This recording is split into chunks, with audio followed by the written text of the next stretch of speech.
Okay, class, here's the last example of using contour integration to evaluate real integrals that we're going to cover this week. And we're actually going to consider an integral which you know how to evaluate, the integral from a to infinity of dx over 1 plus x squared.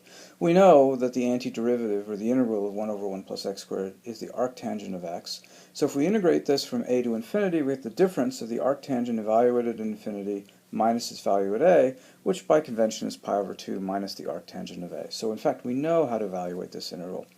This integral is of a rather different form than the ones we've considered before. First of all, it doesn't actually go all the way to 0, which is different. Furthermore, it starts at some positive value and goes out to infinity. So at first sight, it would seem very unlike the integrals we've evaluated before, and it's not clear how we would use contour integration to evaluate it. And there's a standard trick for integrals of this sort, and you'll see how it works. Instead of considering the obvious analytic continuation of 1 over 1 plus x squared, which is 1 over 1 plus z squared, consider log of z minus a over 1 plus z squared. Where did the a come from?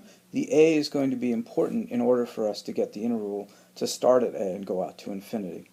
If we think about this as a complex function, we already know from our discussion of the square root function, for example, that this is a function that's going to have a branch cut starting at a and going out to infinity.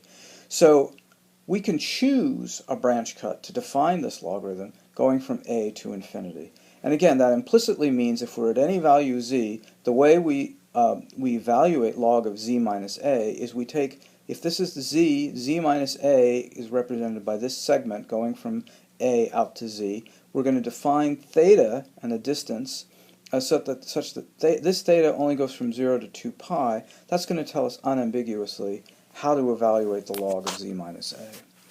If we consider looking at the value of the function above the cut for theta equals 0, then log of z minus a over 1 plus z squared just becomes the real function log of x minus a over 1 plus x squared.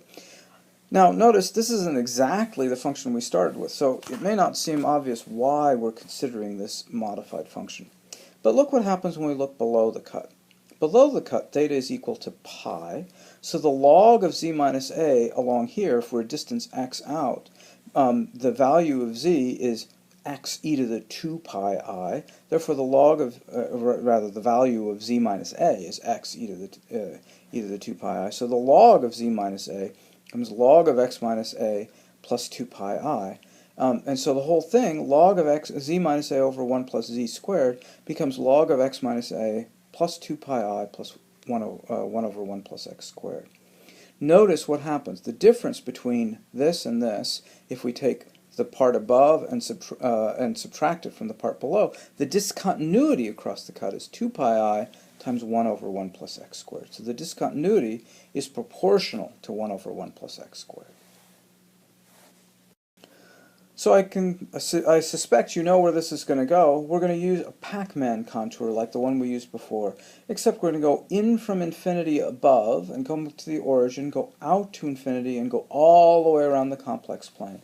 So again, we can't close the entire contour in the complex plane because of this cut. We have to go around it. So if we think about what happens to the integral around this entire contour, the integral over the contour of log of z minus a over 1 plus z squared dz becomes the log along the first segment plus the log along the second segment plus the log going all the way around. In principle, there's also the piece going around the origin here, but there's nothing funny that goes on there. The logarithm is bounded, and the distance becomes log of epsilon basically, and the distance is of order epsilon. So that piece goes to 0. If we think about the piece at infinity, the log rises slower actually than any power, and the 1 over 1 plus z squared beats it. So the piece out here at infinity goes to 0. So when we put all of these pieces together, the integral around this entire contour is the integral along 1 plus the integral along 2. The integral along 1 is the integral above the cut from infinity to a of log of x minus a over 1 plus x squared, because we're above the cut. The integral below is the log from a to infinity of log of x minus a plus 2 pi I over 1 plus x squared, which we just showed. But notice that if I flip the sign of this, the logarithm piece cancels out. And therefore, the integral of this entire thing around the entire contour becomes just the 2 pi I times the integral from a to infinity of dx over 1 plus pi, x squared. This is the integral we wanted to evaluate. This integral is just equal to minus 2 pi times the sum of all the residues included in this contour. Why minus? Because of the way this integral goes, this contour circulates, it goes in the clockwise direction, not the counterclockwise direction. So the integral along the closed contour, this whole contour, this Pac-Man contour of L of z minus a, log of z minus a, over 1 plus z squared dz is minus 2 pi I times the sum of all the residues, and that thing is equal to 2 pi I times the integral we want. So the integral we want, canceling the 2 pi i's, is minus the sum of the residues at I and at minus I. And if we just plug in, the residues at I and minus I are, again, this is a function which is perfectly well behaved at I and minus I, except for the fact that the denominator vanishes, so it has a simple pole. The log is well defined.